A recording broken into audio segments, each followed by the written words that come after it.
Hoje nós trazemos aqui a experiência de 3 mediadores de instituições diferentes.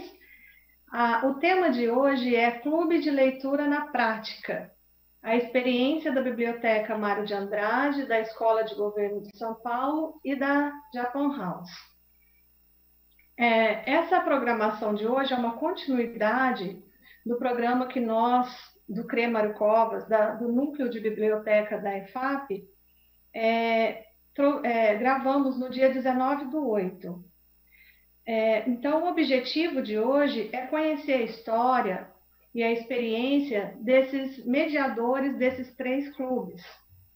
O nosso bate-papo, então, será com o Marcelo Lemos, mediador do Círculo de Leitura da Escola de Governo de São Paulo. Boa tarde, Marcelo. Boa tarde, tudo bem, Edivana? Tudo bem, pessoal? Seja bem-vindo. O Heitor Botan, que é o mediador do Clube de Prosa da Biblioteca Mário de Andrade. Boa tarde, Heitor. Olá, Edivane, boa tarde a todos que nos assistem agora. A Natasha Genem, que é diretora cultural e mediadora do Clube de Leitura da Japan House. Boa tarde, Natasha. Boa tarde, Edivane. Prazer estar aqui com vocês. O prazer é nosso. Seja bem-vinda, Natasha. Então, para iniciar aí essa nossa discussão, nós faremos 4 blocos. Os nossos participantes, eles vão falar da estrutura do clube, do histórico. Primeiro eles iniciam com o histórico, depois a estrutura e depois a curadoria, que é realizada nos clubes. Nós vamos iniciar o bloco 1 com o Marcelo Lemos. Marcelo, você pode falar para a gente um pouquinho da sua experiência enquanto leitor e também como surgiu, o que motivou e onde iniciou o seu clube de leitura, quem é o público, qual é a identidade do clube, se teve mudanças ao longo do tempo e quando vocês iniciaram também o formato virtual. Bom, gente, boa tarde, novamente, boa tarde a todos e a todas. Então, hoje vou apresentar um pouquinho, né, do que é o Círculo de Leitura. Não sei se o pessoal já pode colocar aí a apresentação,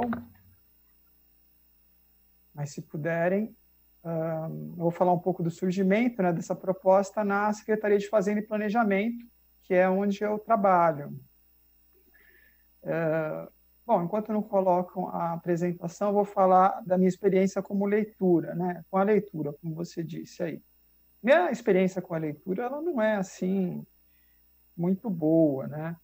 Eu acho que a maior parte de nós, latino-americanos, não temos, né, o hábito da leitura, não temos isso arraigado dentro da gente. Eu acho que a gente aprendeu mais, eu pelo menos, com o cinema, né? Eu assistia muitos filmes, mas lia muito pouco. Na minha infância, na minha adolescência, eu fui ler um pouquinho mais quando fui para o ensino médio, depois na faculdade. Mas nunca foi um hábito muito forte isso para mim. Sobre o Círculo de Leitura, né, que é o projeto da Escola de Governo, pode passar o slide, essa aí é a minha apresentação. Pode passar de novo.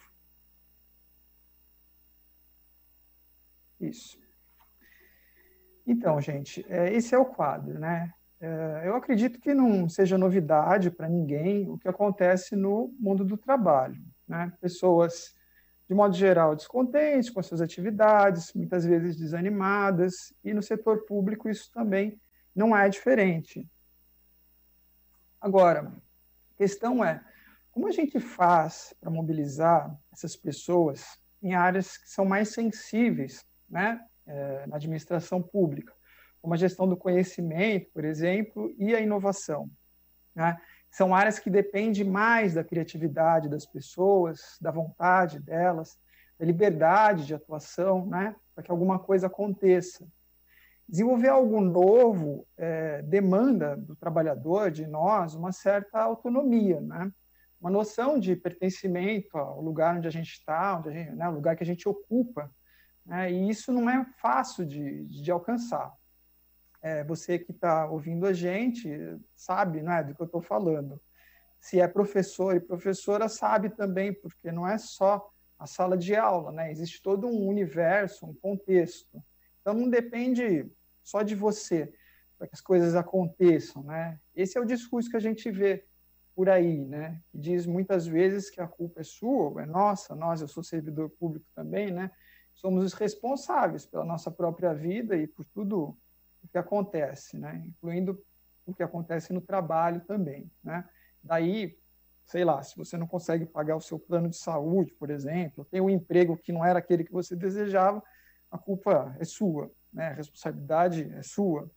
E a gente vai engolindo isso sem perceber, né? E, de repente, a gente está lá, né? Brigando contra o mundo no trabalho, procurando sobreviver da melhor forma possível, e aí vem um cara, né, do seu lado e diz, olha, a gente tem um projeto aí de inovação, e daí, sei lá, inventa um nome para esse projeto, de olho nas obras, criança feliz, transporte para o futuro, e para fazer esse projeto acontecer, vai depender de cada um de nós, né? Nós servidores, nós que estamos ali na instituição. E aí é o seguinte, né? Depende da gente, depende de você, de mim, só que para que a coisa aconteça, algumas questões, né, de base que afetam a nossa vida no trabalho, elas precisariam ser tratadas, né? Então, remuneração, assédio, que é muito forte a administração pública, mobilidade, né, mobilidade funcional, e tudo isso está relacionado ao trabalho, né? A gente sofre esse tipo de violência, muitos de nós, todo dia, e às vezes nem percebe. Isso é algo que é tabu na administração pública, né? Não se fala sobre isso, né? E nem ninguém vai falar sobre isso. Mas daí tem o seguinte, se a gente não conseguir trazer isso à tona, nenhum projeto de inovação, nenhum projeto de gestão de conhecimento vai acontecer, né? Nós teremos apenas os nomes desses projetos. Essa, pelo menos, é e foi a minha experiência, né, no trabalho. A gente contratava consultor, a gente criava comitê de gestão, de inovação, e a coisa não ia, né?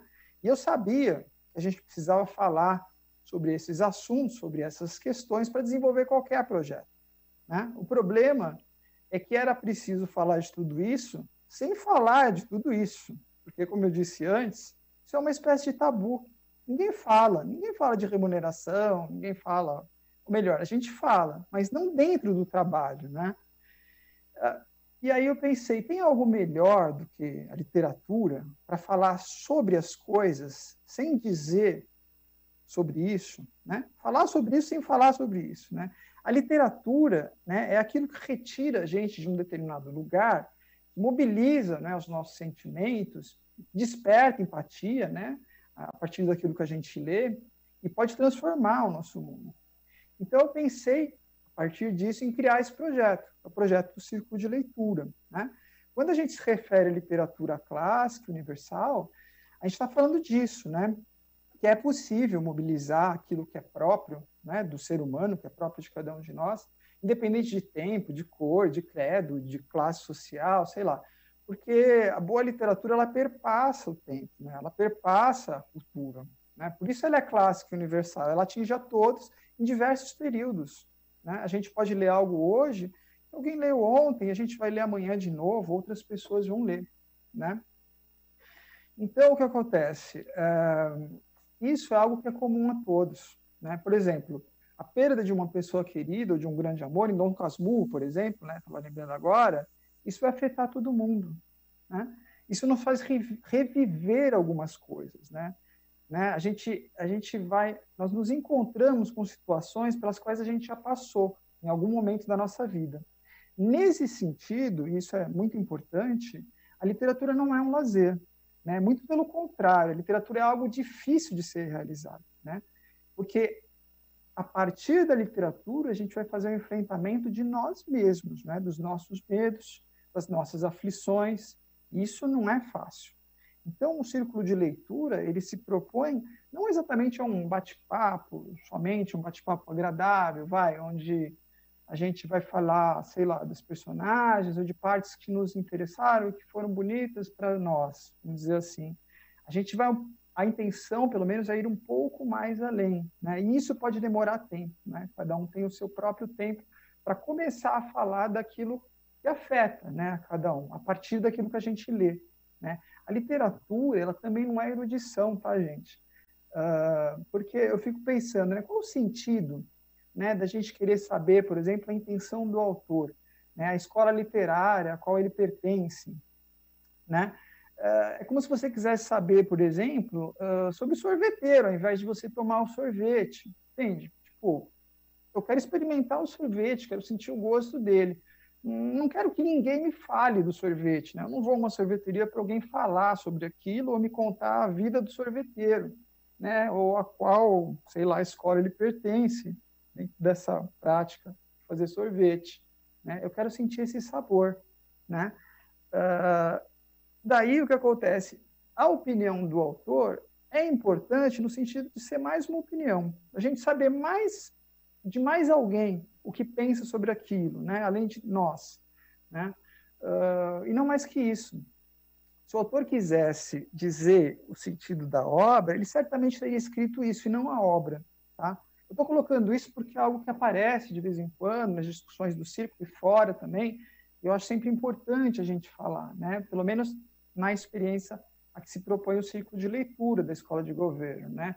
Porque isso não nos liberta de nada, gente, né?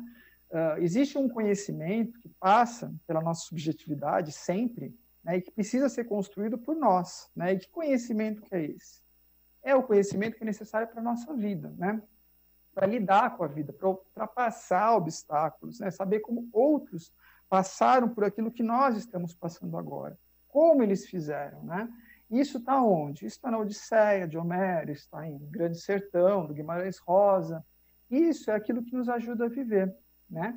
E junto disso, dessa literatura, a gente não pode deixar de lado o cinema. O círculo de leitura da escola de governo, que está na escola de governo, ele envolve também o cinema, né? Porque o cinema também dialoga com a literatura. O cinema é uma outra forma de contar, né? Por isso as adaptações, né, literárias, como dizem, geralmente não são muito apreciadas pelos leitores de livros, né? Porque a forma, ela é conteúdo também, né? Isso significa que uma adaptação dá sempre origem a uma nova obra, né? E segundo, que um livro, isso é importante, gente, um livro ele passa a existir quando ele é lido, né? Neste momento ele ganha vida, né? E cada leitor faz a sua obra, porque um livro, gente, um livro é o autor, é o leitor, né? E é tudo aquilo que acontece enquanto a gente lê. Então, o meu Dom Casmurro não é igual ao seu, né? Porque sentimos de modo diferente. O mesmo assunto nos toca, nos afeta, né? Nos transforma, mas de modo desigual. Pode passar, por favor, para o próximo slide. O círculo de leitura, né, que hoje está na escola de governo, ele é aberto a todos, né? A todo mundo, aos servidores, inicialmente aos servidores da secretaria, depois abrimos a todos os servidores do Estado, né? E hoje ele é aberto à comunidade externa também. E ele é realizado durante o horário de trabalho, né? Isso é algo importante de se colocar, né? Porque o círculo possui uma metodologia, que eu vou falar mais adiante, né? E a nossa pretensão é que essa experiência, que é muito recente, né? Tem pouco mais de um ano, ela possa vir para melhorar a nossa comunicação, e comunicação é relação também, né, gente? Não é só o falar, não é só informar, mas é você falar, é você ouvir, se relacionar com outras pessoas, né? E de também ampliar o nosso pensamento crítico sobre o próprio trabalho, né? De levar a pessoa a fazer um trabalho melhor, porque compreende mais a sua situação, né? Porque enxerga mais amplamente agora, né? Eu já vi gente se levantar lá onde eu trabalhava e ir embora, tá? É isso que nós vivemos no setor público, essa agonia. Muitas vezes isso acontece e nada é dito. Agora, a pessoa pode se levantar e ir embora, mas sabendo o que ela está fazendo e por que está fazendo, né? Em alguns casos, essa é a única atitude que podemos ter, inclusive, é dizer adeus, mas que isso passe pelo racional. Nós partimos sempre da subjetividade, como eu tinha dito há pouco tempo atrás, né? E para isso nos serve a literatura e o cinema, tá? Para nos ajudar a alcançar o que é objetivo, mas partindo do que é subjetivo dentro de nós. Senão a viagem não vale a pena, né? A beleza literária, ela serve para nos comover, né? Comover é levar junto, né? Nesse sentido, ela é solidária.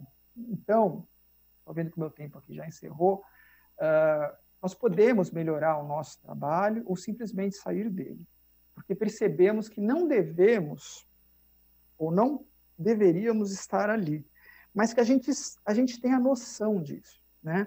A literatura e o cinema, ela nos dá o olhar, ela nos dá os olhos para enxergar além dessa realidade concreta que a gente vê. São olhos para olhar para dentro da gente. A partir disso, a gente pode nos transformar e transformar a realidade ao nosso redor. Essa é uma introdução, tá, gente, ao que é o círculo de leitura. Depois eu vou falar um pouquinho da metodologia também. E eu vou passar a palavra, então, para a Edivane de novo. Bacana, Marcelo. Obrigada por toda essa experiência que você está trazendo para a gente. Agora eu queria ouvir o Heitor. Heitor, você pode falar para a gente da sua experiência enquanto leitor e trazer também o histórico de participação e mediação lá na Mário de Andrade? Oi, Edivane, claro, boa tarde. Acho que eu gosto de começar a falar que eu comecei a frequentar o clube de leitura, né, o clube de prosa da Mário de Andrade, como participante mesmo, né? O meu objetivo era, como o Marcelo falou, explorar mais recursos de leitura, né? Como eu posso ter mais acesso à leitura. Eu fui procurar uma biblioteca pública. Na programação da biblioteca eu conheci o clube de leitura e estou nele até hoje, né? Hoje como voluntário na mediação. Mas o clube de prosa da Biblioteca Mário de Andrade, ele começou a se reunir em março de 2014. Eu participei da segunda edição, em abril de 2014. E naquele começo, ele tinha uma identidade muito forte com uma editora, a editora Companhia das Letras, que mantém um programa de clubes sociais, né? Ela distribui alguns livros para clubes em todo o estado. Entendo que o programa ele é estadual. E depois ela recolhe esses livros e compartilha com outros locais, assim. Então, a gente começa, né, o Clube de Prosa começa com essa identidade muito forte associada a uma editora. Mas é interessante a gente ver como o próprio grupo, ele começa a criar a sua própria identidade e a demonstrar quais são os seus interesses de leitura, quais são outros autores publicados e editados por outras editoras. E então, a gente começa, e também com o apoio da biblioteca, a ter o apoio de outras editoras, que começam a entender a nossa proposta, né? Eles dão essa abertura para a gente apresentar como é que é o Clube da Mário de Andrade, e eles também nos apoiam. Então, hoje a gente tem o apoio de outras editoras também, como a Editora 34, a Editora Globo, a Editora Record, a Editora Rocco, a Editora Capulana, o que para a gente também é muito legal, né? Ele começa a ter, então, mais uma diversidade de outros autores, de outros estilos literários, de outras escolas literárias, de outros lugares, de outros territórios também, né? Sobre outros lugares que essas pessoas escrevem. O nosso clube, né, ele tem como intenção ser o clube o mais aberto e democrático e acessível possível. Então, por isso, o apoio das editoras ele é muito importante. As editoras, elas cedem, elas emprestam, então, exemplares desses livros, eles são distribuídos pelos participantes do grupo, e o grupo depois ele devolve esses livros que a gente devolve para as editoras ou a gente incorpora ao acervo das editoras no estado das bibliotecas, né, municipais. E participam também de outros clubes de leitura nas bibliotecas. O livro sempre circula, né? O exercício de leitura eu acho que também é esse, fazer o que mais livros possam circular também. E nesse movimento, além de contar com o apoio das editoras, a gente também sempre faz a seleção de livros que estão, né, acessíveis nas bibliotecas municipais. Então, nas bibliotecas municipais e estaduais também, nas bibliotecas públicas, né, em outras instituições também, como SESC, SENACs, né, então, esse sempre é uma busca nossa. Para o clube ser o mais acessível e o mais aberto possível, contar com livros que estão bem distribuídos, né, para a gente não desvincular o clube de leitura de um exercício livreiro, né, ou então associado a uma livraria, mas ele está associado a um espaço público, a um espaço que é de todos, né? A biblioteca é nossa, então ao invés de ter uma biblioteca na minha casa, eu tenho uma biblioteca e todo mundo compartilha essa biblioteca com todos os outros cidadãos também, né? Então acho que esse é um exercício muito interessante, Edivane. A gente nota até participantes do clube falando, nossa, quantos anos eu não entrava numa biblioteca, não fazia uma carteirinha de biblioteca, né? E acho que esse exercício é um exercício muito interessante que o Clube de Prosa também permite com isso, né? Com a nossa ideia de sempre ser um clube o mais aberto possível.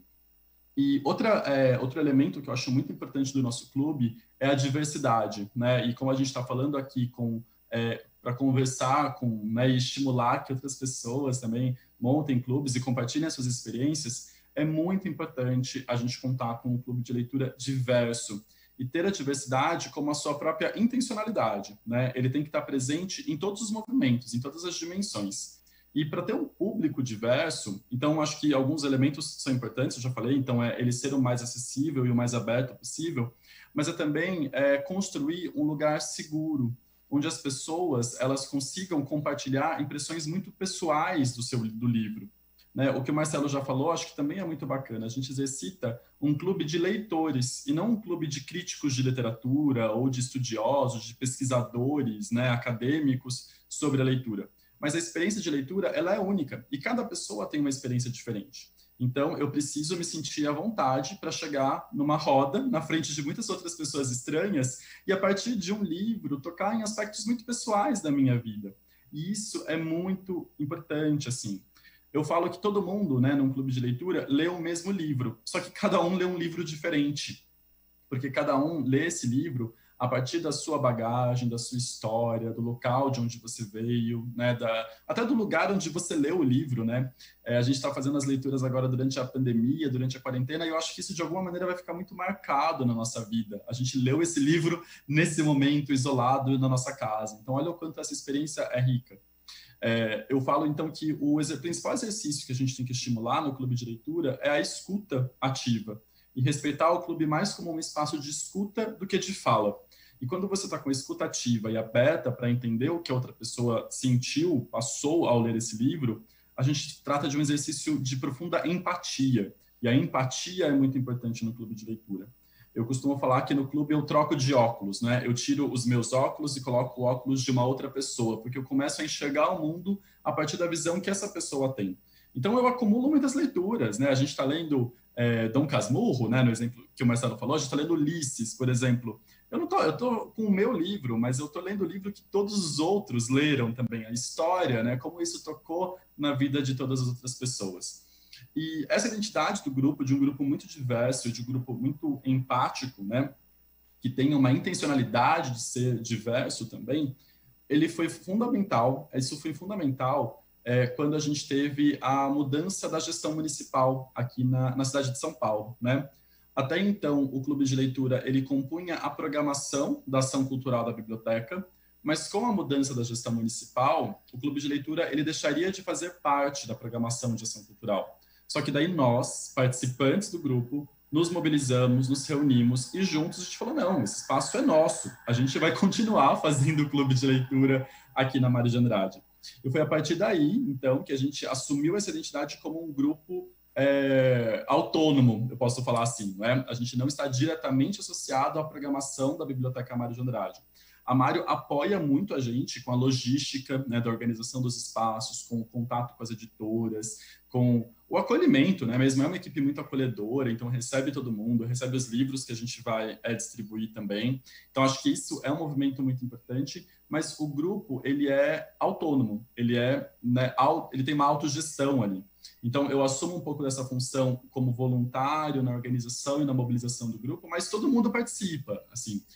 Tem gente que faz, então, o apoio para a gente conseguir os livros, que compartilha material de apoio para fazer as leituras, que compartilha com os outros colegas, então ajuda na divulgação também. Todo mundo se apropria desse movimento, porque tem essa construção de todo mundo se sentir num lugar seguro e sente que o clube é nosso, né? O clube está na Biblioteca Mário de Andrade, mas o clube, antes de mais nada, é o conjunto desses membros, né, que se interessam e que têm uma afinidade pelo universo de leitura. Então, eu acho que esse foi um movimento muito importante. A biblioteca, ela compreende a nossa proposta, ela apoia a nossa proposta, não é lá da reunião, mas ele é, hoje, uma ação voluntária de todos os participantes, tá bom? Bem, como você perguntou, né, assim, a gente tem os encontros mensais, né, então nós nos encontramos às segundas, quartas-feiras do mês, então hoje é o dia que a gente vai ter à noite, daqui a pouco o encontro, espero ver outros participantes aqui também. né? Mas desde março a gente não faz mais os encontros presenciais. Na verdade, em março foi o nosso último encontro presencial. Na semana anterior a ser decretada o afastamento social, né? A gente se encontrou para ler. Foi muito importante, assim, tinha muita gente. A gente leu Walter Ugumãe, assim, tipo, naquele dia conversou sobre a máquina de fazer espanhóis. Então, acho que foi uma conversa também muito importante para aquele momento que a gente estava vivendo. E logo depois a gente decidiu ter, então, encontros remotos, né? Enquanto a biblioteca estava fechada, nós teríamos encontros remotos. Mas todas as decisões, elas também são participativas, elas contam com o apoio de todos os participantes para a gente escolher qual que é a frequência, quais são os livros que a gente ia ler, qual ferramenta a gente usaria para fazer o encontro. Então, todo mundo sempre participa dessas conversas. Daqui a pouco eu posso descrever, então, Edivane, como é que foram esses encontros remotos também. Bacana, Heitor. Obrigada. Essa forma colaborativa de construir aí juntos essa dinâmica do clube é realmente muito bacana.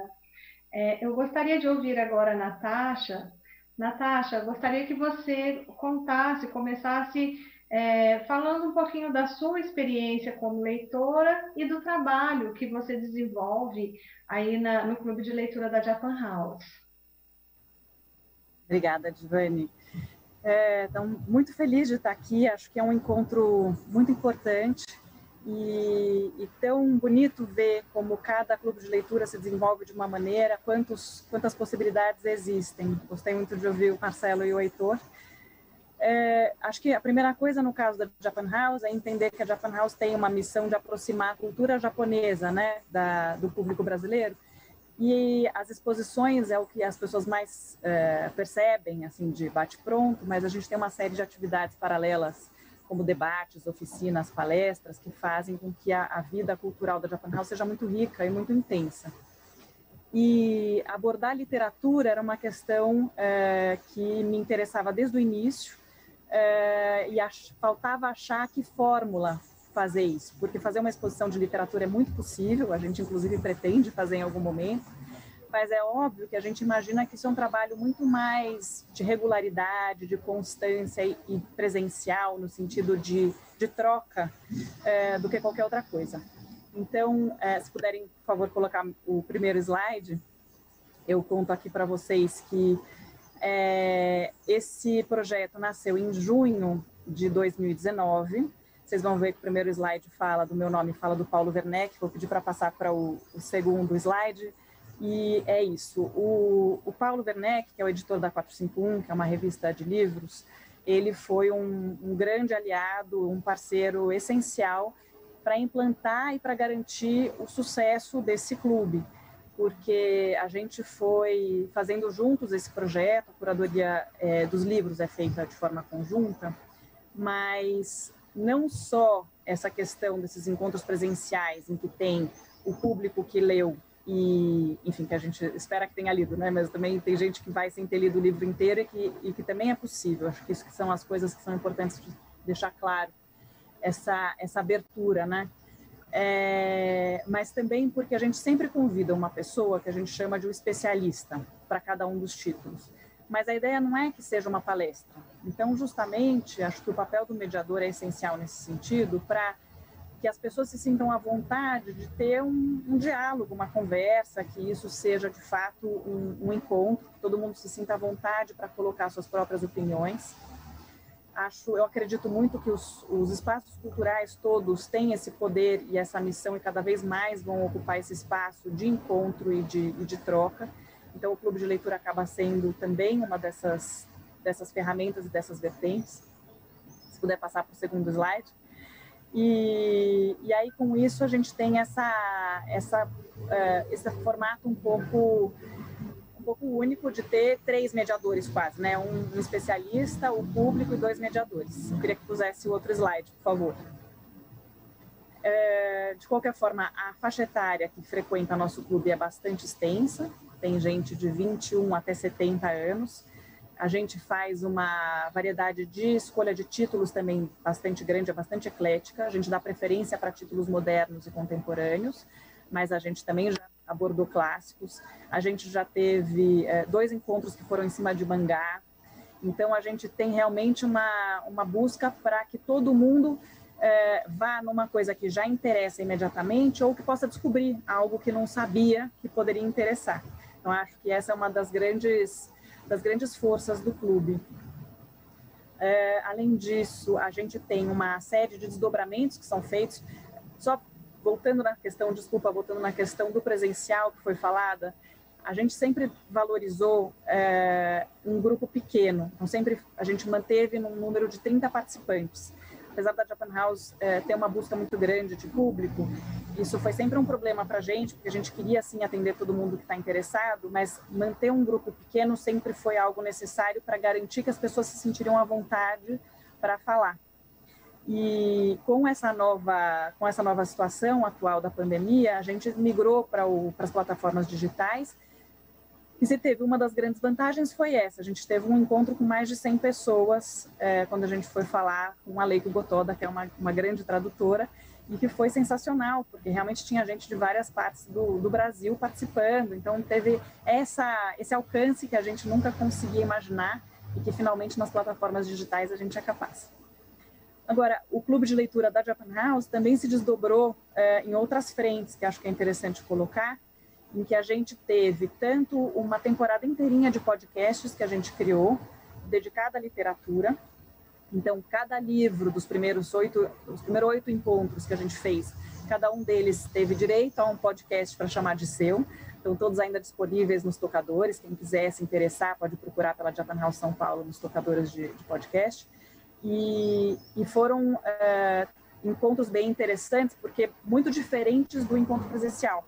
Então, eles são dissociados de alguma maneira, quer dizer, você não precisa ouvir o podcast para ir no clube, nem vice-versa, mas é uma forma de justamente ser uma porta de entrada para a literatura. Então, a gente fez o podcast especificamente, trazendo, às vezes, elementos um pouco fora do comum. Por exemplo, quando a gente falou sobre Memórias de um Urso Polar, que foi o nosso primeiro livro da Yoko Tawada, no podcast a gente entrevistou o tratador de urso polar do Aquário de São Paulo. Então, a ideia é que não seja sempre uma coisa muito hermética de tradutores, de especialistas, de acadêmicos, mas que tenha essa possibilidade de se enxergar por vários prismas, de uma maneira super lúdica também, que seja atraente e que todo mundo se sinta mesmo muito à vontade para falar, porque um pouco o que o Heitor falou, o Marcelo também falou, todo mundo viveu de alguma maneira e pode compartilhar seu ponto de vista, e é isso que a gente quer imbuir nas pessoas que participam do clube. Então, o outro desdobramento recente que a gente implementou com a 451 foi de um encarte que vem dentro da revista mensal sobre literatura japonesa. Também não é necessariamente ligado ao tema do clube, do encontro do mês ou do livro do mês, mas é sobretudo para ampliar o conhecimento sobre literatura japonesa. Então, pode ser um texto que foi especialmente traduzido para a revista, pode ser uma análise sobre algum dos livros que foi debatido ou não, pode ser uma entrevista, quer dizer, é muito rico. E eu realmente acho que a associação com a 451 foi fundamental no nosso caso. Acho que ter especialistas que são da área fez uma grande diferença para construir junto e para conseguir dar fôlego e fazer cada vez mais coisa para ampliar esse olhar. Então foi isso. Acho que como não deu para passar os slides aqui, infelizmente não deu para colocar o trechinho do podcast que eu tinha separado para vocês ouvirem. Mas fica a provocação para procurarem o nosso podcast. Legal, Natasha. Quem sabe no finalzinho não dá para a gente trazer aí aí a gente coloca de novo, com a produção se consegue, tá bom? Mas agradeço, tá? Nós do CRE temos o clube de leitura que iniciou há 3 anos de forma presencial. E esse ano nós tivemos que fazer a distância por conta do distanciamento, mas nós já tínhamos uma demanda, né? Algumas solicitações de professores de outras cidades do estado de São Paulo que gostariam de participar e por conta da distância ficava inviável. Aí veio a pandemia e tudo colaborou para que a leitura, o clube acontecesse aí com pessoas de diversos lugares. Para nós foi um grande desafio, mas pretendemos aí manter os clubes de forma híbrida mais para frente.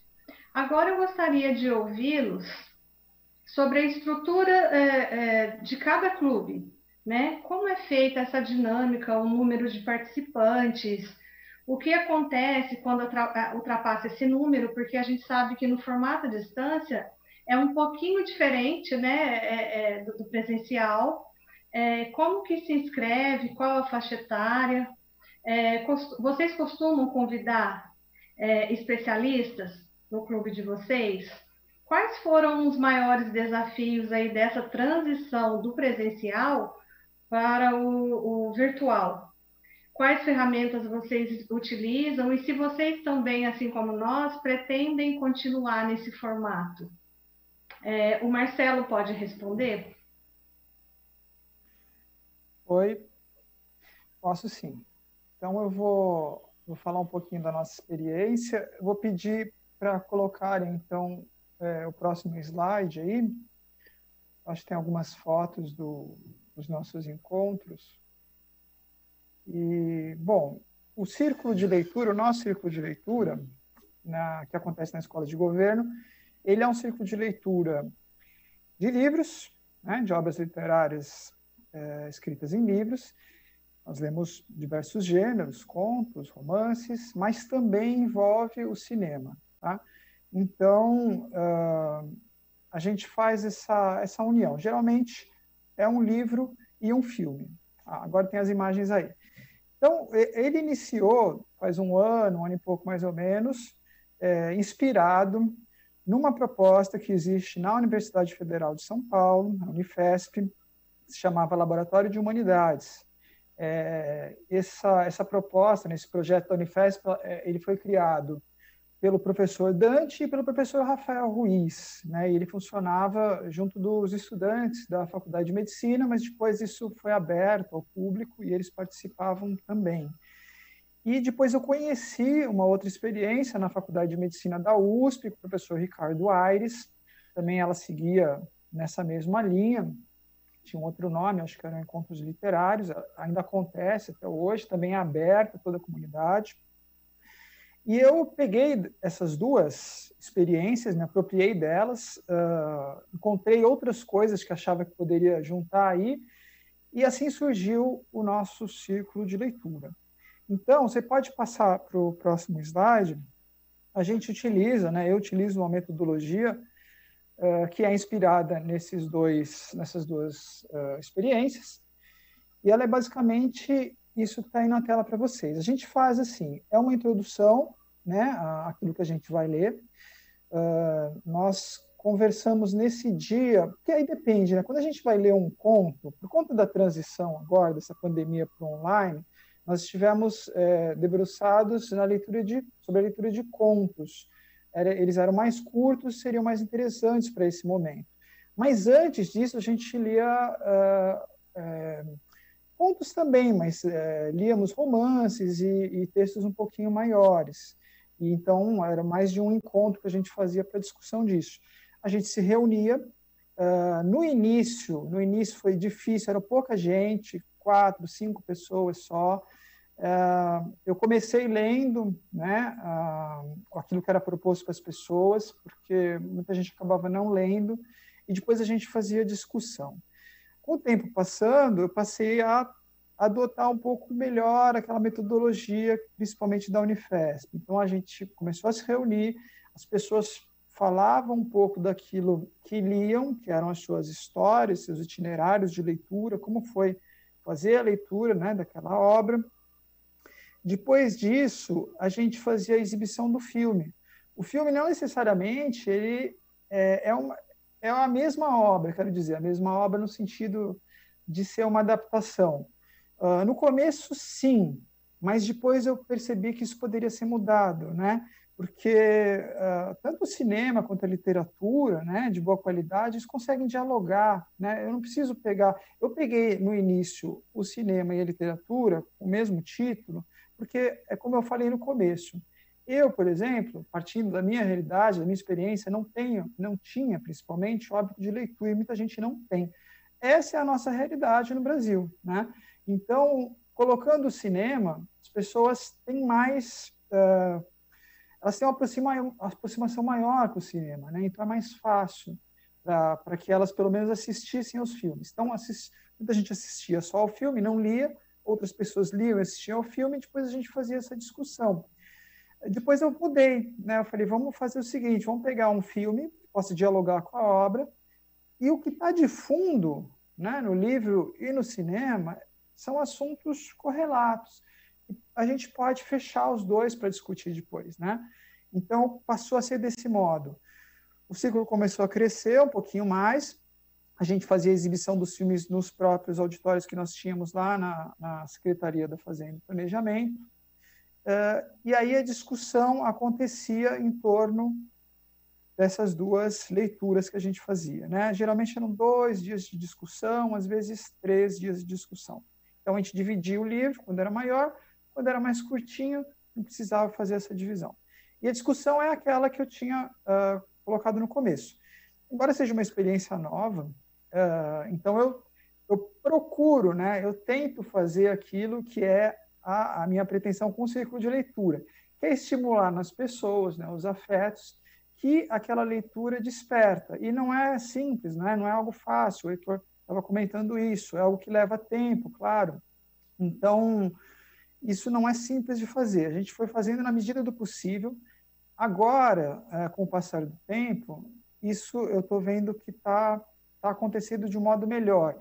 Eu, como servidor público, estou tão inserido nessa realidade, né, que eu citei há pouco, como todos os outros que participam do círculo, né? Então, eu participo das mesmas dificuldades de todos.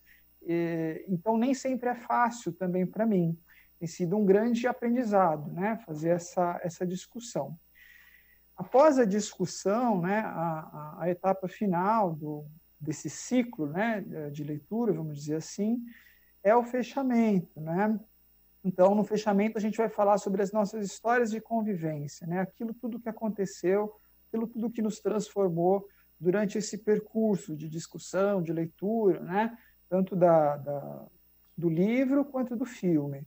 Agora, a gente está online, então nós temos aí em torno de 15, 18 pessoas, às vezes tem um pouco menos, que participa.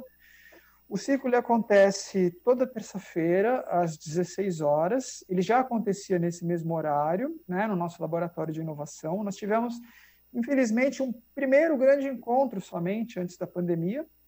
Nós reunimos ali em torno de 50 pessoas interessadas. Foi quando eu abri, né, para todo o estado. E logo depois veio a pandemia. E aí nós passamos para a modalidade online. E daí esse número realmente caiu um pouco. Mas eu tenho achado muito interessante, a Cidinha ela participa, ela vai falar depois, ela pode dizer melhor que eu, mas eu acho que dá para fazer, sim, essa conversa online. Eu preferia que fosse presencial, né? Essa era a minha proposta, porque para você estimular mais a relação, a comunicação, para a gente poder bater um papo com o café, e agora esse espaço do café é mais difícil de acontecer, né? Mas tem acontecido online, de certo modo, as nossas conversas, e eu acho que a gente consegue. Eu só vou dizer dos resultados disso, nós, né, que fazemos parte do círculo, daqui, eu acredito, a alguns anos. Agora, é muito difícil de saber que resultado, qual o impacto disso na vida de todos nós, no trabalho, né, na comunicação dentro do trabalho, é difícil. O que eu posso dizer é que a gente, agora estou em casa, né, já faz alguns meses em teletrabalho, mas quando estava com todo mundo no trabalho, eu percebia já de algumas pessoas que participavam do círculo, e também de mim, que nós já passávamos, ao menos, a fazer comentários sobre o próprio trabalho a partir daquilo que líamos, né? Então, a evocar personagens, situações, cenas, e isso, para mim, já era algo muito gratificante, porque me parecia uma primeira transformação, né?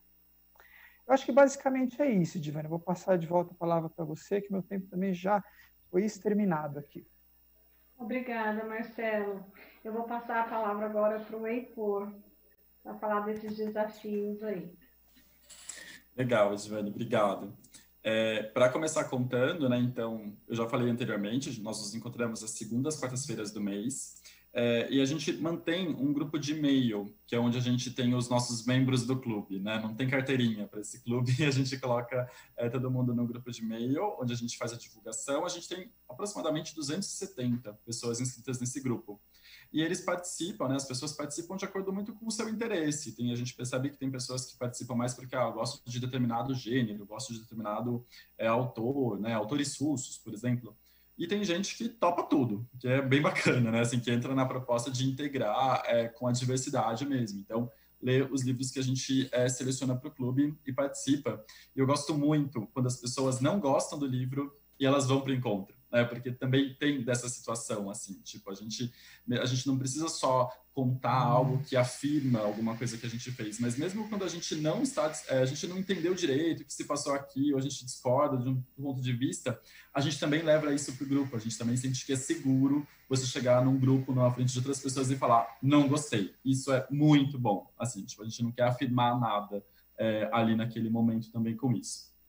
Os encontros, eles contam presenciais, né? Eles contam com aproximadamente umas 30, 40 pessoas, mas a gente também tem quando excede isso, assim. Então, eu conto que o conto da Aya, né, da Margaret Atwood, foi um marco, assim. Acho que eram 70, 80 pessoas, né? Acho que para tentar entender o que a gente está passando no mundo, esse livro ajuda bastante. E foi daí uma correria, pega a cadeira dos outros setores da biblioteca, senta no chão. Os 100 anos de solidão também foi um movimento muito parecido com isso, muitas pessoas participando.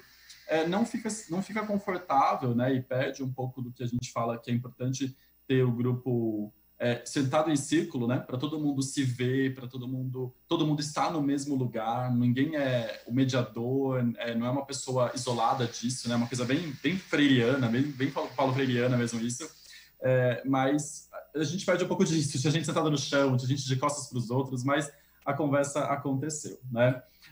O grupo, como eu também já falei antes, ele é um grupo de leitores.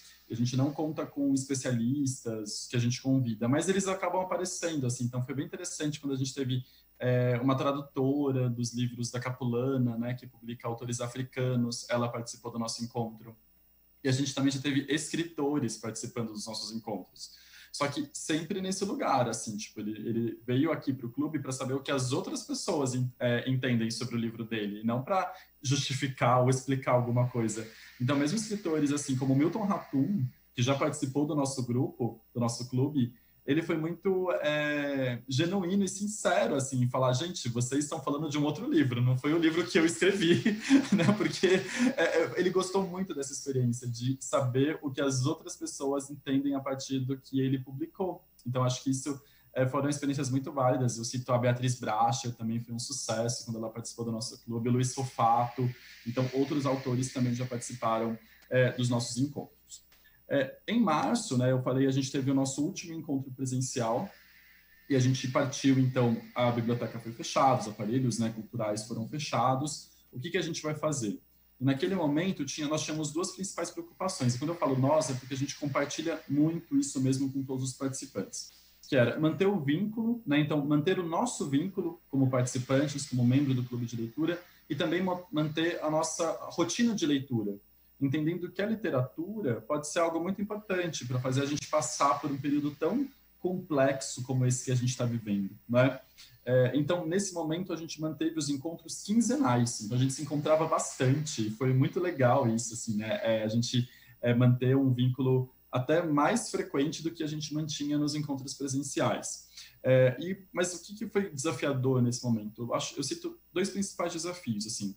O primeiro é o próprio acesso aos livros. Como eu já falei, o nosso objetivo é manter o clube o mais aberto e democrático possível. Então, a gente não quer que as pessoas comprem livros, mas a gente quer discutir, inclusive, esse modelo, né, comercial do mercado editorial. Como é que a gente forma leitores? Então, e a gente não a gente não pediu para as pessoas comprarem livros. E como é que a gente fez?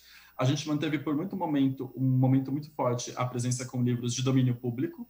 Então, a gente foi fazer uma pesquisa a livros, né, que são publicados, autorizados, né, que tem uma legislação específica para estarem publicados disponíveis, e com o apoio das editoras. Então, a Companhia das Letras foi uma editora que ela nos cedeu cupons para fazer downloads gratuitos dos livros na loja da Amazon. Então, a gente teve aqui também os apoios das editoras nesse sentido, para a gente manter o acesso ao livro, já que as bibliotecas estavam fechadas, então, como é que a gente ia fazer isso acontecer? E o outro desafio é o próprio acesso digital, né? Já que muitos participantes do clube não têm internet, telefone, celular, por opção mesmo, ou por recursos. Então, como é que a gente vai fazer que as conversas, né, que todo mundo participe das conversas? Então, a gente passou por um momento muito valioso, a gente passa por isso até hoje, que é a própria alfabetização digital, assim, né? Muitas pessoas participaram pela primeira vez de uma videoconferência no nosso clube, no nosso grupo. Então, a gente ensina, tipo, a gente entra mais cedo para ensinar como é que usa, como é que ativa o microfone, como é que desliga, como é que participa do chat. Isso foi bem legal. E a gente tem depoimentos até de pessoas, né? A Márcia, uma das participantes do grupo, ela usa cadeira de rodas. Então, o acesso na biblioteca delas é muito difícil. Ela não consegue participar com tanta frequência dos encontros presenciais. Ela tem uma parceria aí com a Cidinha, que daqui a pouco vai participar, que pega os livros e empresta para ela também. Mas agora, remotamente, a Márcia tem conseguido participar. E tem sido um sucesso, assim, para estar participando, aprendendo. Então, a gente possibilitou isso. Assim como outras pessoas que também não são de São Paulo, né, ou que, mesmo morando em São Paulo, não conseguem chegar no centro da cidade num dia de semana, eles também começaram a participar mais dos nossos encontros. Então, hoje a gente tem aí uma média de 30, 40 participantes dos encontros virtuais. Então, acho que era isso que eu queria contar, né, e até outras maneiras que a gente também buscou envolver outras pessoas. Provavelmente a gente vai manter um formato híbrido com encontros presenciais e a distância, como vocês também pretendem manter no CRE. Muito obrigada, Heitor. Nossa, muito bom. Natasha, você pode falar um pouquinho da estrutura do clube lá da Japan House, e aí você pede para voltar o slide para a gente ouvir o podcast. Tá bom, eu acho que em vez de voltar ao podcast, vou partir dessa nossa conversa e acho que as pessoas vão atrás do podcast. Assim eu mostro outras coisas aqui para vocês. Eu estava, inclusive, retomando aqui na minha cabeça, enquanto a gente está tendo essa conversa, que você iniciou sua fala com um questionamento de como era a nossa experiência como leitor. E fiquei me dando conta que, na verdade, fui uma leitora muito assídua e voraz quando eu era criança, e hoje em dia acho que por uma questão de excesso de responsabilidades, de funções e coisas, a gente acaba tendo menos tempo para ler por prazer, né? O prazer de ler. E acho que o clube de leitura, por exemplo, para mim, acabou propiciando esse momento de uma leitura por prazer, que é um pouco que a gente está tentando, no caso da Japan House, trazer à tona. Então, a estrutura do clube da Japan House no presencial, eram sempre encontros com, no máximo, 30 participantes. Pelas pesquisas que a gente fez, a gente descobriu essa faixa etária bastante ampla dos participantes, mas uma alta escolaridade. Então, a gente tem feito parcerias com as editoras no sentido de dar desconto para a compra desses livros, mas, infelizmente, a gente ainda precisa que as pessoas comprem os nossos livros, mas, de qualquer maneira, tem sido muito positivo conseguir, pelo menos, oferecer esses descontos. As inscrições são todas feitas online. A divulgação é feita através das redes sociais da Japan House São Paulo e da 451, que também direciona para um público que já está habituado a ler. Uma outra coisa interessante no nosso clube é que a gente percebeu que, à medida que os encontros foram acontecendo, existe um pequeno grupo que vem em todos. Então, a gente sente como se a gente estivesse junto com eles nessa empreitada, porque eles estão lá desde o início e acompanham todas as nossas propostas e mesmo mazelas, porque a gente tem essa estrutura de ter que eu chamei de especialista, mas a gente apresenta como um leitor convidado, que pode ser, por exemplo, um diplomata antropólogo que veio falar num caso específico. A gente já teve muitos leitores, muitos escritores, já teve poeta, já teve muitos tradutores, mas é nesse momento que tem a presença dos outros dois mediadores, em que se coloca que existe um aprender, de alguma maneira, a partir da fala desse leitor convidado, desse especialista, mas que realmente é um ponto de encontro e não é uma aula, é uma conversa.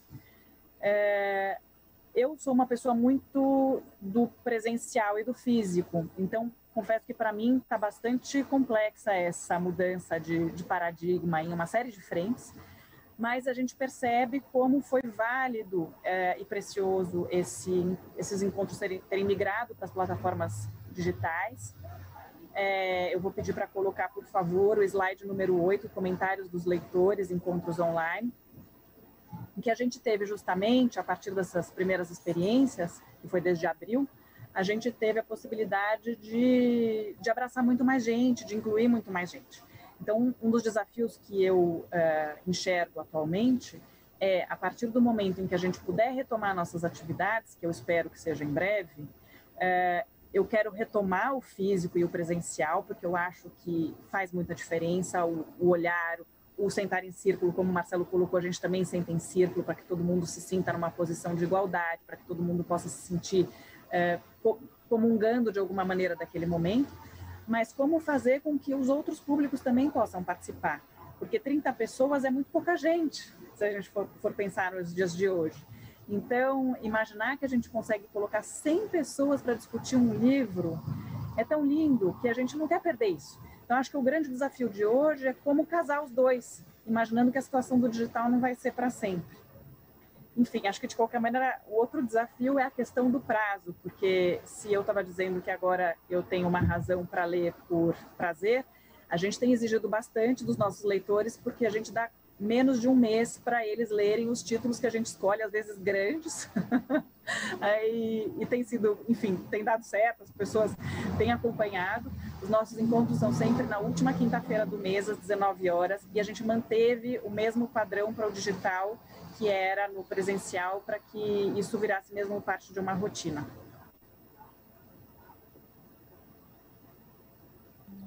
Bacana, Natasha.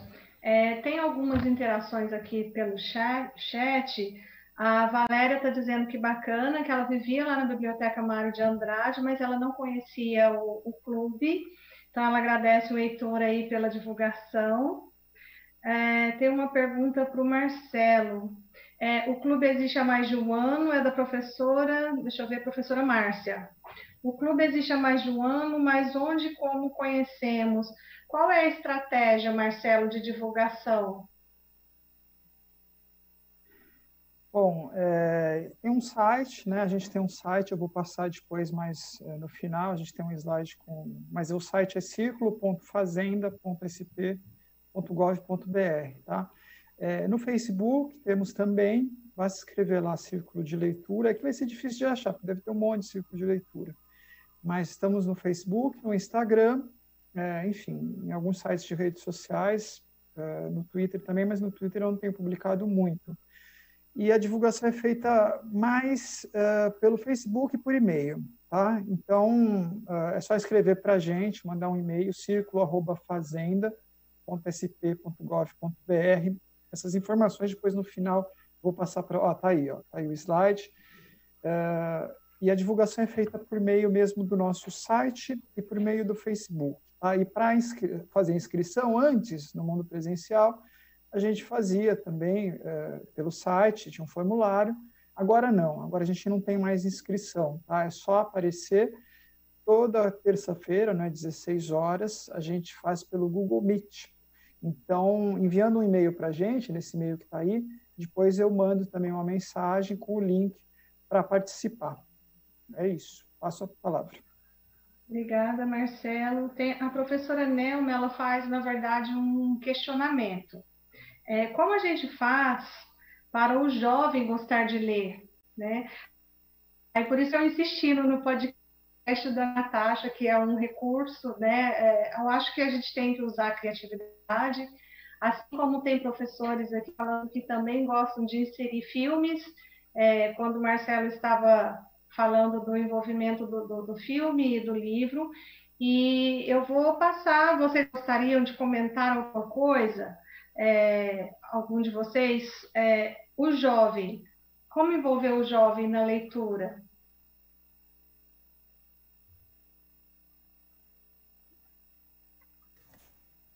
Bem, posso contar? Pode ser, assim, mas uma experiência que a gente teve muito interessante lá na Mário de Andrade foi, como acho que a gente já vem falando, a importância de dar voz, assim. Então, fazer o próprio jovem se sentir num lugar próprio para conversar e compartilhar aquele livro. Então, a gente leu esse ano, como a gente leu muito livro de domínio público, pegou muitos livros que caem no vestibular, né? Então, assim, o Curtiço, que é cobrado no vestibular da FUVEST, por exemplo. Então, a Falência, que é cobrada na Unicamp. E os jovens, eles participaram desses encontros, eles gostaram muito da propriedade de falar sem ter uma revisão histórica ou uma revisão... claro que isso é importante, os professores que estão no nosso grupo trazem muito essa visão também, mas acho que é mais estimular a participação dele, a interpretação dele como leitor, né, para ele compartilhar isso, ao invés de pedir dados históricos ou fichamento daquele livro em si, mas deixar ele expressar da maneira como ele gostaria de expressar. E, né, eu sou voluntário na Biblioteca Mário de Andrade, mas eu trabalho no SENAC com alunos do ensino médio. E a gente também vê isso. No ano passado, eles fizeram um teatro do Curtiço. Né? Então, assim, a gente deu a abertura para eles contarem e compartilharem como eles querem se expressar, ao invés de vir com um modelo muito formatado de como a gente espera que eles se expressem. Mas é um desafio mesmo, assim, eu reconheço esse desafio também. Legal, Heitor. Tem vários professores perguntando como faz para participar da Japan House, do Clube da Mário de Andrade, do Clube do Marcelo, mas no finalzinho, aí vocês deixam o convite e o meio de contato para eles, tá bom? Agora, eu gostaria de ouvi-lo sobre a curadoria que é realizada nos clubes de leitura. Os nossos clubes de leitura da Biblioteca do CRE, nós estamos voltando aí, revisitando os clássicos, né, por conta da dificuldade de acesso aos livros, e tem sido, assim, uma experiência muito boa, porque é uma nova leitura, né, é uma nova experiência, uma outra vivência, é um outro tempo, então estamos voltando aí nessas leituras que foram fundamentais aí para a nossa formação inicial. E vocês também têm alguma experiência nesse sentido? Já utilizam alguma outra estratégia? Ou quais os livros que já foram lidos? Vocês entendem que a curadoria, ela influencia a formação da identidade do clube? E qual outro fator que vocês acham que vocês levam em consideração em relação à seleção desses livros? Eu passo a palavra para o Marcelo. Bom, a gente escolhe em conjunto. Eu costumo sugerir, né, uma obra, a gente discute e aí procede a leitura, né? Daquilo que a gente já leu, bom, a gente já leu até que bastante coisa. Eu estava me lembrando aqui do Vestido de Noiva, do Nelson Rodrigues. Por quê? Porque quando a gente fez essa leitura, eu fui até a TV Cultura, porque na TV Cultura eles passavam, isso na década de 70, um programa chamado, se eu não me engano, Teatro 2. E eles fizeram um teleteatro sobre o Vestido de Noiva com a Lilia Lemmertz, incrível. E eles tinham uma cópia lá, né? Isso é importante dizer aqui, gente, principalmente para quem está ouvindo, é servidor público, é professor. Gente, a gente faz parte do Estado. E o Estado tem muita coisa. A TV Cultura é nossa, é patrimônio nosso. Eles têm um acervo incrível lá dentro. Então, nada nos impede de ir até lá e fazer esse pedido, né? Eu pedi uma cópia, claro, passou pelo presidente, ele teve que autorizar, mas também foi um primeiro contato, né? E depois fizemos a exibição, então, desse teleteatro, que é um DVD, e também fizemos a leitura.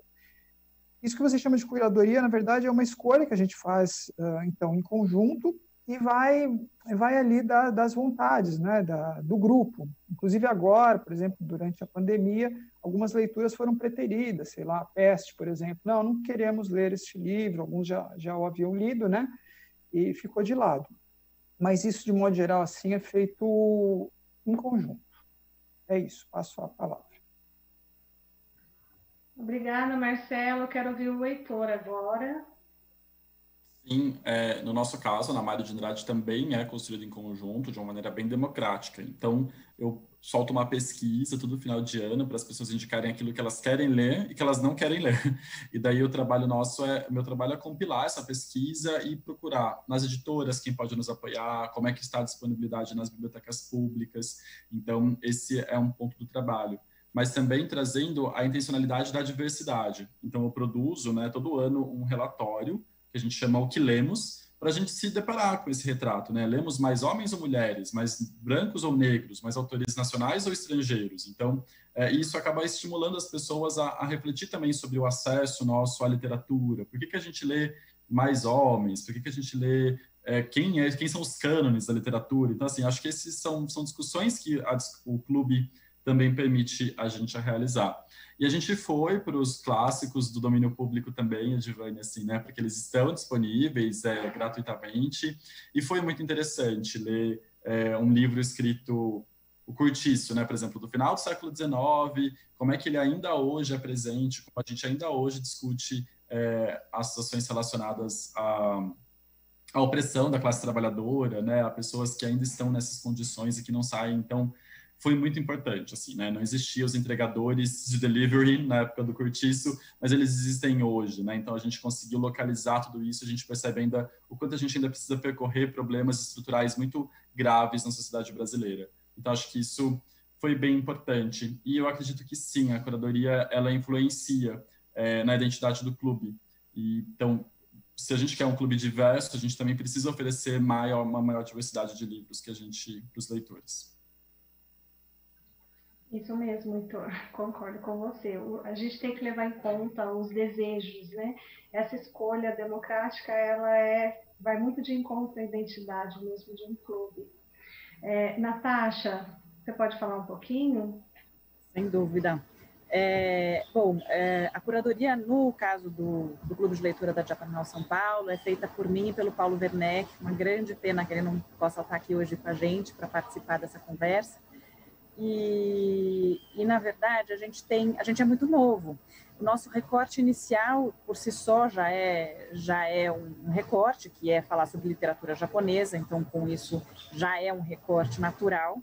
A gente dá preferência para os modernos e contemporâneos, mas a gente também já trouxe um livro do século X, que a gente considerou que não tinha como não falar sobre esse livro, até para entender mais sobre literatura japonesa.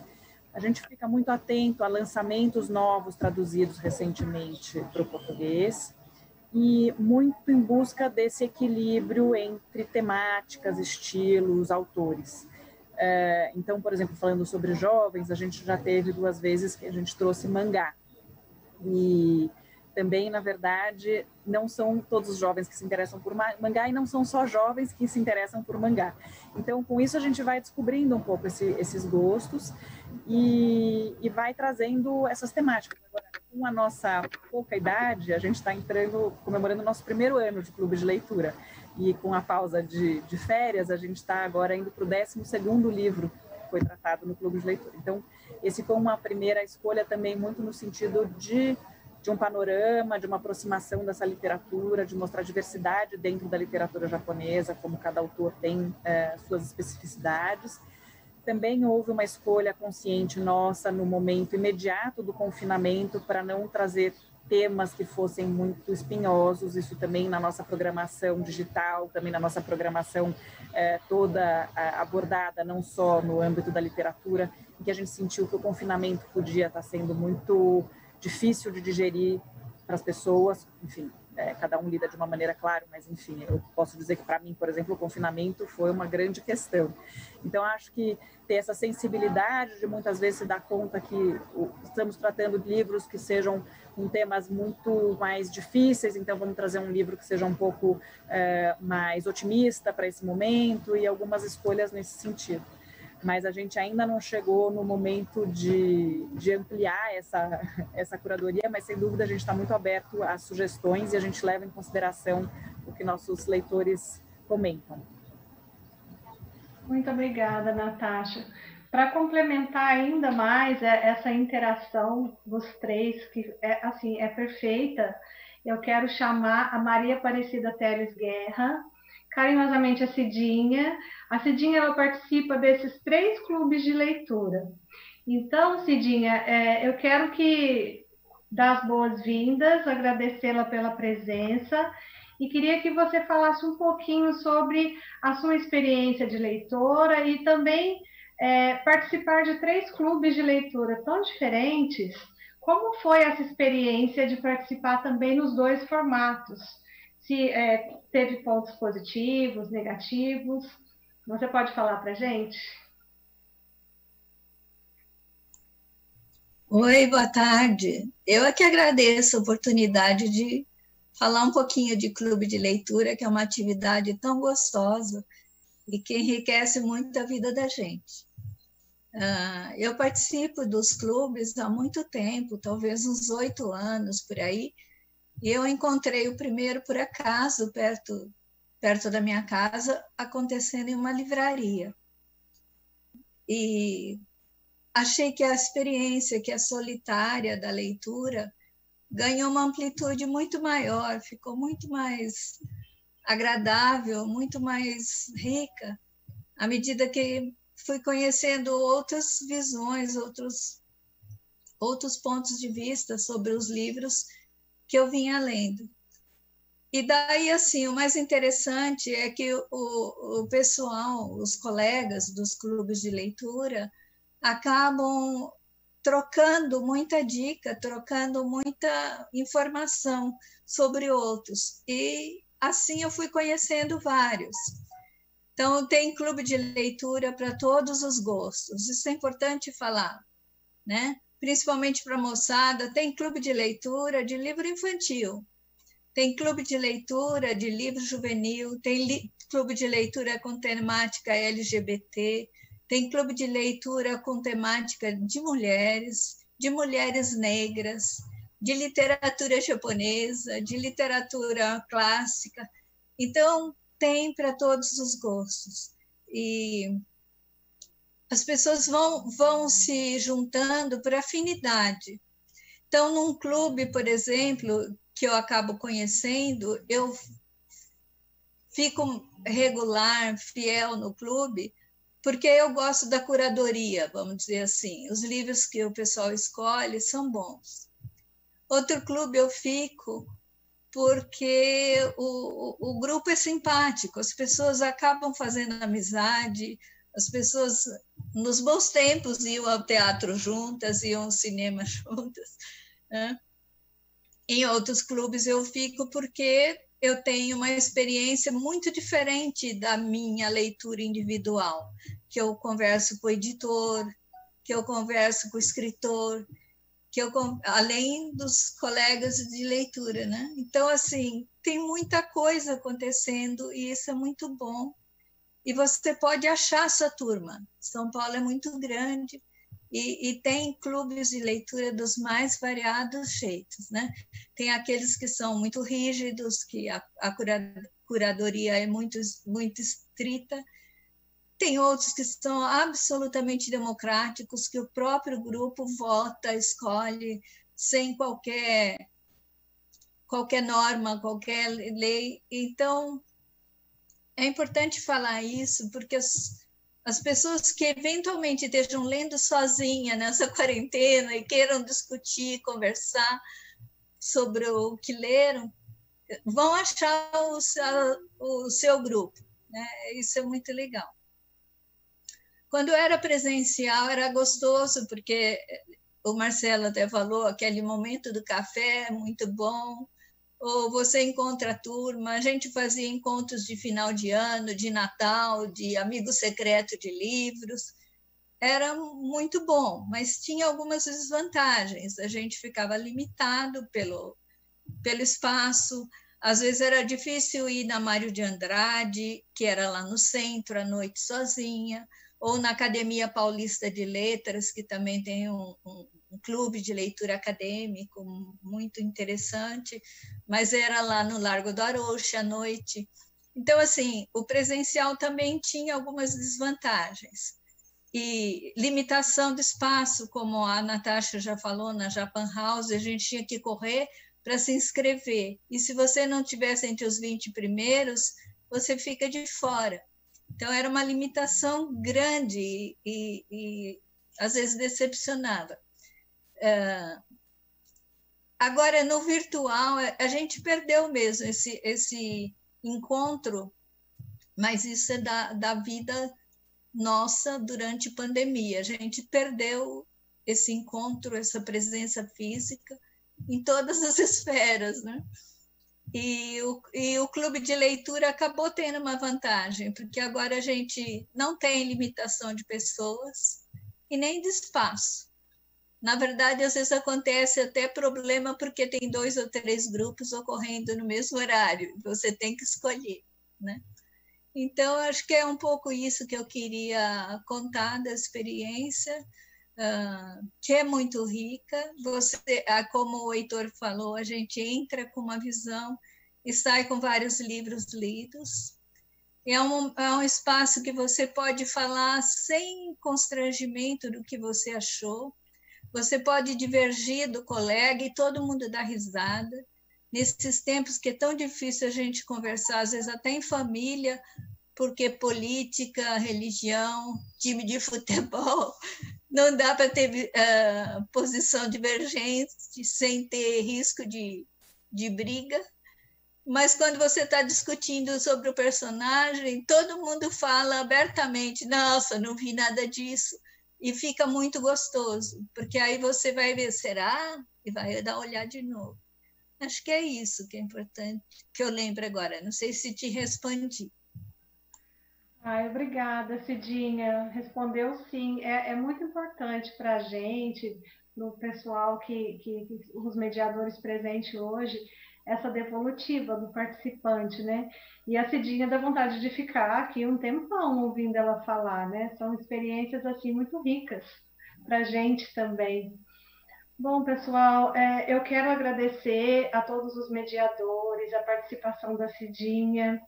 Essa experiência, ela enriqueceu ainda mais a nossa própria e tenho certeza que tem contribuído bastante para quem está nos assistindo, que estão interessados em participar de um clube de leitura ou, quem sabe, até criar o seu próprio clube de leitura, né?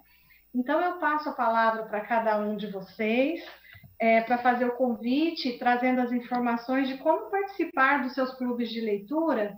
A gente começa com o Marcelo, aí você apresenta e já traz aí o seu próximo encontro, traz informações para o pessoal de como participar e já faz o seu encerramento, deixa as suas palavras finais. Marcelo, com você.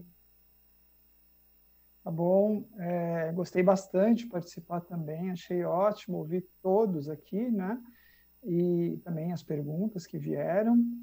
Bom, se puder então colocar novamente o último slide, ali tem os dados, né, para quem quiser participar. Vou destacar uma coisa, gente, participem, assim, não só deste, né, círculo de leitura, este que está na tela de vocês, mas de qualquer outro, e não tenham medo, não tenham vergonha de, eu não costumo ler, isso é muito comum, muita gente não tem o hábito de leitura, isso não é problema nenhum. A gente vive, às vezes, escuta muito, sabe, falar do livro como se fosse um fetiche, como se o livro fosse a única forma da gente conseguir construir conhecimento. E não é, gente. Pela observação também, tá? Pela observação da natureza, pela leitura de outras coisas, de filmes. O livro não é essa coisa que às vezes assusta a gente, né? A Divani tinha falado, né? Como é que você atrai o jovem para a leitura? Muito simples, não o obrigue a ler, primeira coisa. E segundo, você conversando, conforme você tenha algum conhecimento, não só de livros, né, mas também de filmes, etc., você acaba citando naturalmente personagens, isso sim desperta uma curiosidade na pessoa em ir atrás e querer ler e ter essa vontade. O círculo de leitura é aberto a todos e a todas, tá? A gente, às vezes, traz especialista para falar. Especialista, assim, gente, eu tenho vontade agora até de trazer gente de diversas áreas, sei lá, diretores de cinema, gente, enfim, que não apenas pessoas da academia para falar, né? Isso era muito pedido no começo pelo pessoal do ciclo, professores. Mas a gente também chama professor, e aí eu vou publicando isso, né? Vou divulgando isso pelo Facebook e pelo site. Então, tem o nosso e-mail, que é o circulodeletura@fazenda.spgov.br. Na próxima terça, a gente está seguindo agora, tá? Com uma leitura, que é do Deserto dos Tártaros, a leitura do livro e também o filme. A gente teve um primeiro encontro, assistimos ao filme agora há pouco, e na próxima semana começa, de fato, a discussão. Então, todos são bem-vindos, todos são convidados, terça-feira, às 16 horas, pelo Google Meet. Apenas me enviem um e-mail para que vocês recebam o link, tá? Para que possam participar. É isso, eu agradeço bastante pelo convite. E passo a palavra, Edivane. Obrigada, Marcelo. Agora o Heitor pode fazer o convite, Heitor. Isso, Edivane, muito obrigado, né? Agradeço também a oportunidade. Pedi para o diretor colocar a tela da minha apresentação, só com as listas, então, dos próximos livros. O próximo encontro é hoje, daqui a pouco, às 19 horas. A gente vai conversar sobre Aurélia, da Délia. E nós temos aí, então, os outros livros indicados. E no próximo slide, né, eu coloquei um QR Code, né? Uma coisa que a gente aprendeu nas lives dos cantores, dos artistas. Mas tá aí um QR Code para você acessar o formulário onde a gente faz a inscrição. Porque, normalmente, a gente divulga nas redes sociais da Biblioteca Mário de Andrade, mas a biblioteca, cumprindo a legislação eleitoral, ela não está fazendo a divulgação nas redes sociais, então, por isso, você pode acessar esse QR Code e colocar o seu e-mail e se inscrever no próximo clube de leitura que você tem interesse. Eu agradeço também muito, assim, né, então, ao convite, né, ter conhecido o Marcelo, a Natasha, ter revisto a Cidinha aqui também no nosso encontro de hoje. Acho que é muito rico, né, é aquilo que eu falo, assim, clube de leitura é uma experiência onde a gente sai, a gente chega com um livro lido e a gente sai com muitos outros livros lidos, e é uma visão de mundo muito importante que a gente constrói, baseada na empatia. Então, agradeço muito a todos vocês que nos assistiram também, aos intérpretes de Libra, né, que também fizeram a nossa tradução. Então, muito obrigado a todos vocês e espero encontrá-los em breve nos nossos encontros. E contem também para a gente os encontros que vocês estão promovendo. Obrigada, Heitor. Eu passo a palavra para a Natasha. Obrigada. Queria, antes de agradecer a todo mundo, queria fazer uma menção, um agradecimento especial à Cidinha, que é uma leitora dessas do grupo que eu estava mencionando, que está presente em todos os encontros. A gente adoraria ter até uma cadeira cativa para a Cidinha, e eu sei que é frustrante essa questão dos espaços e dos lugares. A gente, enfim, acho que abriu mesmo uma nova porta com essa possibilidade do digital. E queria agradecer muito essa oportunidade de conhecer realmente outras práticas tão interessantes e tão distintas ao mesmo tempo, que proporcionam essa mesma abertura que é a literatura, que é para explorar outros mundos, outras vidas, outras realidades. Acho que é essencial, muito bom ter visto essas outras experiências também. Um grande reconhecimento para a Japan House ter sido convidada para participar desse painel, depois de um ano de existência do clube. Então, estou realmente muito feliz de ter participado desse encontro. Vou pedir para colocar, por favor, no slide número 14, que é o último da minha apresentação, em que a gente fala sobre o próximo livro. É A Fórmula Preferida do Professor, do Yoko Ogawa, editora Estação Liberdade. Vai ser no dia 24 de setembro, às 19 horas. E as inscrições são feitas no Facebook da Japan House São Paulo. Então, realmente, ainda dá tempo de comprar, ler, participar, e mandar os comentários todos para a gente saber o que vocês têm achado desses encontros. Queria aproveitar e agradecer o Carlos também, que também é um participante ativo do nosso clube de leitura, que também está envolvido. Obrigada. Obrigada, Natasha. Obrigada, Marcelo. Obrigada, Heitor, mais uma vez. Foi muito bom tê-los aqui conosco nessa tarde, compartilhando essas experiências. Eu quero agradecer também ao Núcleo de Biblioteca, a equipe do Núcleo de Biblioteca do CRE-EFAP, que é o Carlos, a Mie com a Paula, que estão lá no chat, a Cris Maria, o Paulo, a Eliane, a Lívia, a diretora do CRE Maricovas, que é a Maria Cristina Nogueiró, que hoje não pode estar presente, e a participação do público em geral, de todos vocês que estão nos assistindo. Espero que essa experiência tenha inspirado vocês, que vocês participem aí dos clubes e que também tenham aí essa ousadia de abrir um clube de leitura com amigos, não precisa ser necessariamente numa escola. Eu me despeço aqui, um grande abraço a todos e até uma próxima. Tchau, tchau, pessoal.